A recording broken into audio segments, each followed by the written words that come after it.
What is up, everyone? It is the greatest race week of the year. Thank you for joining us on this edition of Life in the Fast Lane. I am Andy Lang from WagerTalk.com. Unbelievable Sunday. Every year, it's amazing. We got the Monaco Grand Prix in the morning. We've got the Indy 500 in the afternoon, and then we've got the NASCAR race at Charlotte. It is just an incredible weekend of racing. And of course, I will have a massive auto racing package up on wagertalk.com. We're probably going to have picks in every single race. We're going to do a free bet at the end of this episode. And we're going to take a look at all the tracks that we're going to be racing on. So should be incredible. And please, if there's ever a week to leave a comment down below about who you like, plays you like. I mean, even if you got multi-race parlays, which I've done in the past, this is a Sunday you can do it in. Leave your comments below, please. Love to see what you guys are wagering on. And don't forget to subscribe and click on that bell and give me a little thumbs up here. Put a lot of work into this. So we only had one play last weekend. It was a 4% play on Max Verstappen to win. We cashed it. I'll get into how I feel like we were a little lucky and unlucky on that play, but cash is, that's all we worry about. Okay, just a quick recap on the All-Star race. Ryan Blaney wins after all the favorites went out with Rex, and then Blaney gets teased with a win there at the end. I don't know. I thought it was a pretty boring All-Star. I don't really understand why they do it. They call it an All-Star race, except it's all the same drivers racing around the same track. There's nothing different about it than a normal race, except for how many laps they do. It's not an all-star race. It's a short race. Just call it the short race weekend. So anyway, Stenhouse Award. Holy cow, do we have a lot here. We're combining Formula One and NASCAR here. You got to start with Carlos Sainz and Max Verstappen spinning all by themselves in the same part of the track. It turns out it was a tailwind that caught him, but nobody around him, and they both spun. Sainz with the amazing comeback. Verstappen with the amazing comeback and a little bit of luck. And then Max Verstappen's DRS not working it was a hilarious episode because Max was losing his mind as he should have been. And then the team just pivots and says, if your DRS isn't working, we're just going to bring you in for fresh tires again and again. And it works. But Max losing his mind over the radio about DRS not working is amazing. And I still don't know how you can have your DRS not working. But that was funny. Lewis Hamilton has contact early in the race. This was my second. This was second place for Stenhouse Award. So Lewis Hamilton has contact in the early in the race. He comes over the radio and it tells his team that they should retire the car to save the engine. Lewis Hamilton's like, let's just give up. We had contact. We're done. The team says no, and Hamilton ends up finishing fifth. So if they would have followed what Lewis said, they would have been out of the race in last place. But no, his team tells him to keep going, and what does he get? He gets a top 5 finish. So nice work, Lewis Hamilton. Lando Norris, I just have to mention this. He raced while battling tonsillitis. I've had tonsillitis before. I can't imagine being in a Formula One car bouncing around. When I had tonsillitis, all I wanted to do was take enough painkillers to where I didn't wake up for a few weeks. But kudos to Lando Norris. But yeah, him racing with tonsillitis is incredible. Now, let's go to NASCAR, the All-Star race. The first stage is only 25 laps, and they can't help themselves. They have become so corporate that 10 laps into a 25 lap stage, they have to cut away to a commercial. They can't help but beat us over the head with Progressive and Subway commercials. It's always the same commercials. And they're not even like great commercials or companies. Like Progressive is like one of the ripoffs of the ripoff insurance. Even other insurance companies think Progressive is a ripoff. And then Subway, probably the worst sandwiches in the sandwich market. The tomatoes are always frozen in the aluminum tin. They're watery. They're mushy. They give you a teeny little bit of mustard if you ask, but if you ask for mayonnaise, they cake it on like it's cake frosting. But yeah, NASCAR just can't help but push as many commercials as possible. It's just laughable when they do that. Kyle Larson decides not to get new tires after stage 1. Bad idea. Blows a tire, flies into the wall. He's out. And then Kyle Busch, this is going to be your winner. Kyle Busch gets a flat tire. Ross Chastain plows into Kyle Busch and then flies into Chase Elliott. Basically, your 3 top guys after Kyle Larson. So we get Kyle Larson, who blows a tire and flies in the wall, and then you get Kyle Busch, Chastain, Chase Elliott.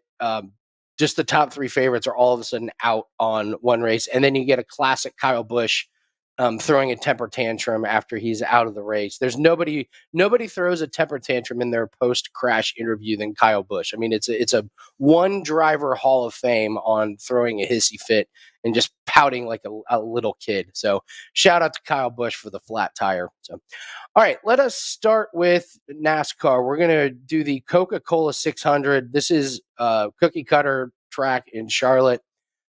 This is the longest race. It's probably going to be 5+ hours, I'm guessing. If there's not a lot of cautions, maybe they come in under 5 hours, but man, is this thing long. Here are your top 5 finishers, the last 5 races on Charlotte. And make sure when you're looking up Charlotte, you're not looking at the Roval. That can trip people up. Make sure you're looking at the races on Charlotte that are the oval, not the road course. But this is a Chase Elliott special track. By far the best finishes here at Charlotte. The last 5 races, he's number 1 with an average finish of 2.3. Ryan Blaney is second with an 8th place finish. Then you got Kevin Harvick at 8.8, Brad Keselowski at 9.5, and Joey Logano at 9.5 as well. I'm going to be looking at Chase Elliott and see, hopefully he qualifies. Bad, probably not, but maybe we can get some good value on him.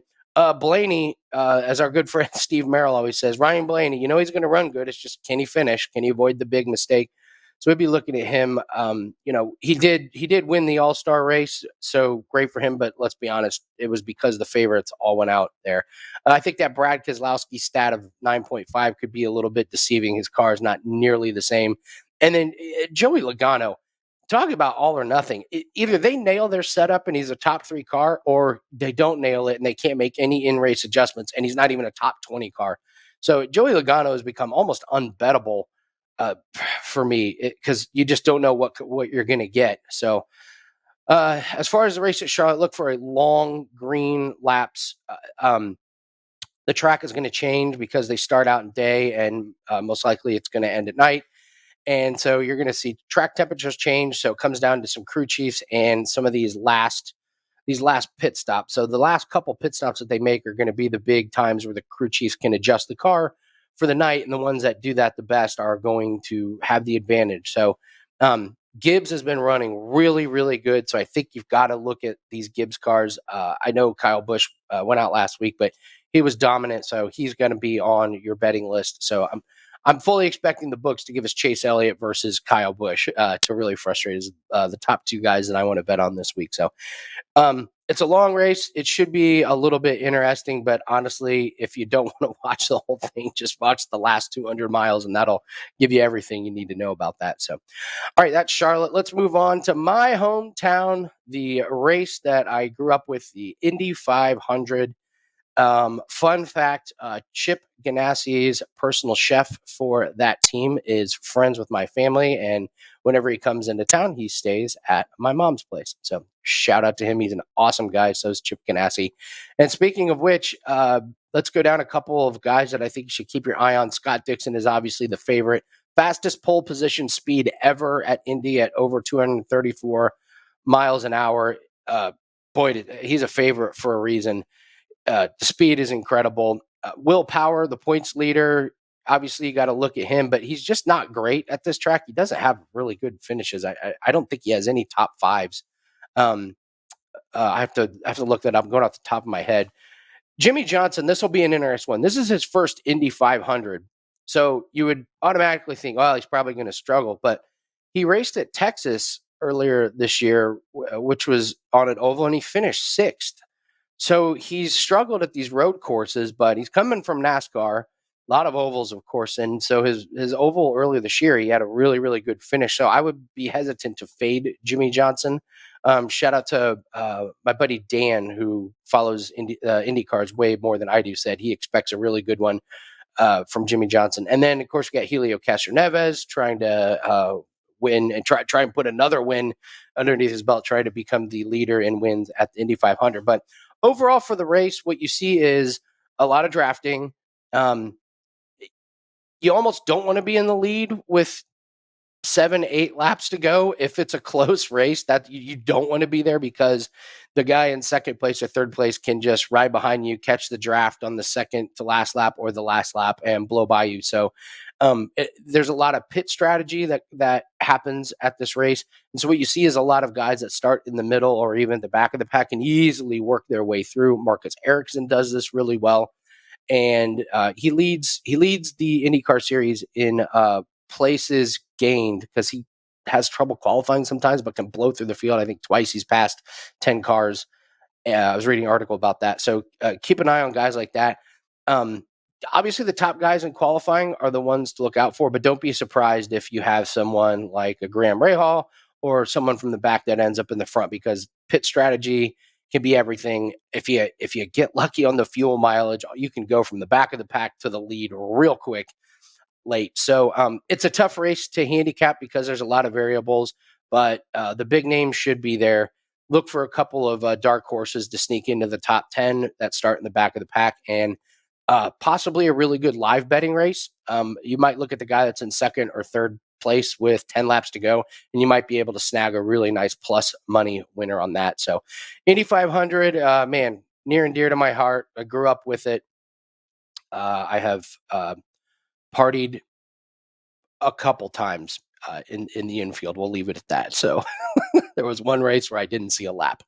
All right, we're going to move to the slipstream Formula One. We're going to Monaco. Quick recap: Spanish Grand Prix. Great start off the line in that race. Leclerc into the lead. Max tucks in behind him. I really thought Max did that on purpose. He was just going to cruise behind Leclerc, pass him in the second half of the race.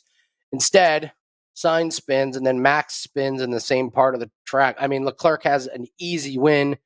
No one was going to touch him, and then power goes out. Brutal for Leclerc and Leclerc bettors. I was in such a bad mood based on my Max Verstappen bet. And then Leclerc's power goes out. And then I was like, man, all the Leclerc bettors probably just feel the same way that I did a few laps ago. So Max storms ahead. The DRS isn't working. They use a beautiful pit strategy. Sergio Perez does the team orders and slows down. Keep that in the back of your heads, guys, that Sergio Perez gave Max a win. If we get towards the end of the year and Max is ahead in the points and they have a lead, don't be surprised if Max returns the favor and gives Sergio Perez. I'll be waiting for the fall to see if we get in a situation like that, because Max knows he owes Perez one, and Red Bull owes Perez one as well. Mercedes, they look like they made some big strides. I don't think they're quite there to Leclerc and Verstappen, but I think they made it to Sainz and Sergio Perez. Are much better. That porpoising, that bouncing on the front looked a lot better. So it's exciting to see them back into it. We could see some really good fighting between Russell, Hamilton, Sainz, and Perez. That would be great for the sport. Valtteri Bottas, I mean, the guy just continues to finish top 10. I mean, it's minus 300, and it's like the safest bet in all of sports. Just Valtteri Bottas, top 10. It's minus 300 is tough to take, but my gosh, if you want a parlay piece, that's it. The guy's just a top 10 machine. He's great. His team is great. His car is really good. So really good year for Bottas. The Alpines had a good day, both finishing top 10. And then I just gotta say, Daniel Ricciardo, he's terrible this year. He sucks. He's absolute fade material. Just bet against Daniel Ricciardo. For whatever reason, it's not clicking for him. Lando Norris is out there beating him with tonsillitis. And Ricciardo I don't know what it is. He can't get his act together, but he's fade material this week. So, all right, the track that they're going to be racing on this week is Monaco. If you follow Formula One, this is one of probably the most well-known track. It's the coolest looking track of the year, but it's also the most boring track of the year. So just the look of it, they race through the streets of Monaco, and it is money galore. The yachts have already started pulling in because they race right there on the coast, and you have the hotels and the buildings and just the money and the atmosphere and the prestige is just amazing. It's one of the craziest tracks picturesque wise because they go through tunnels, they're racing on streets, there's grandstands built throughout, and then you just got this background of this big, I mean, it looks like Monaco at the race, it looks like a scene out of like Game of Thrones with just the mountains and the buildings everywhere. It is so cool. The problem is the race kind of sucks. You cannot pass on it. It's so tight, and it really comes down to qualifying. And I'm going to get into the best bet here in a second, but like this isn't one of those races where you can give away qualifying positions. You can't have a mess up, and if your goal is to finish top 6, you can't screw up and qualify 11th. There's just not enough room to pass. There's not enough time. You have to do it through pit strategy, and the DRS zones are not nearly as powerful as so many other tracks. It's just tough. It's a cool looking track. The start is really really important. So you're going to see guys going hard off the start. Don't be surprised if there's more than one incidents or contacts, just because the start and qualifying are so important. So yeah, it's going to be probably the Leclerc and Max show. But let's get to the best bet, and it has to do with qualifying. And I'm going to go with Charles Leclerc. He's been a qualifying machine. I don't think this is one of those races where Max can screw around. I think he's going to go really hard for qualifying. I think before this race, Red Bull was okay if Max didn't have the pole because they knew they had the speed throughout the race, especially on the straightaways.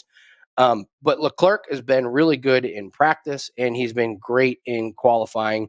For whatever reason, Red Bull doesn't like to show their cards in the practice and qualifying, and Leclerc gets on the pole. And this track, I think, sets up pretty well for the Ferraris. It's so tight. You got some of those really, really tight corners, and the adjustments that Ferrari have made their long straightaway speed good enough that at a track like Monaco, where there's not like the just dead straight, the straightaways actually have some kind of curves in it.